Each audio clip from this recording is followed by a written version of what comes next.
I would like to say something to the families of those who are in jail or who passed away or were killed or were treated in a way which was undignified by governments and by militaries in Egypt, in Syria, in Tunisia, in Yemen today. What we have in the Middle East is just a very, very sad picture of the reality. And I would say to the family first, when we believe in God, when we trust Him, there is something which is important. It might seem that, the result is not there, that we have been struggling and yet no freedom, no justice. But beyond this, we are not accountable as to the result. We are accountable as to our intention to resist injustice, to stand up and to say we are not going to give up, and this is our right, and this should be the way forward. This is what we have to do. If we are killed, we are alive. If they are putting us in jail, this is where we are free from what they think they are doing to us.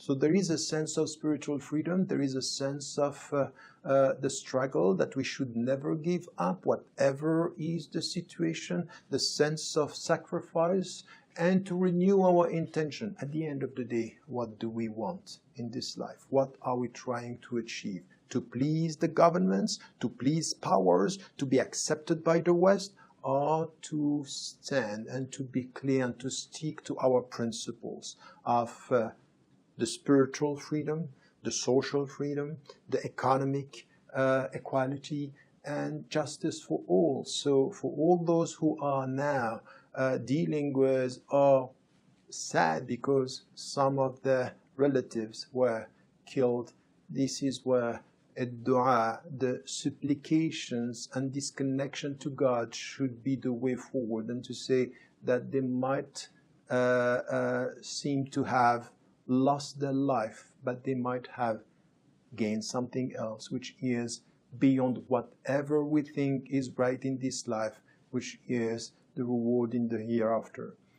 The second thing, which is important for those who are in jail, it's also important to remember that so many of our scholars, so many of our models were put in jail.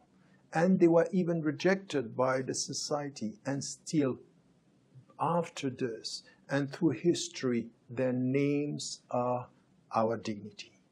Their names are the dignity of our community and the dignity of our humanity. So let us think about this, not to look at the situation as if we have lost the struggle. No, at the end, we are winning, because our way to deal with justice and our way to stick to our principles might be perceived by politicians and powerful governments as the way they are going to impose onto us their will and their dictatorship. At the end, our freedom should be the way forward, and our spiritual take on this should be our strength. So, نتوكل على Allah, we rely on God, and we stick to our principles. And this is the way we should be. And they are, all the people who were killed, all the people who are in jail are models. They are our dignity because they stand for justice and they never gave up. Walhamdulillah. Wassalamu alaikum wa rahmatullahi wa barakatuh.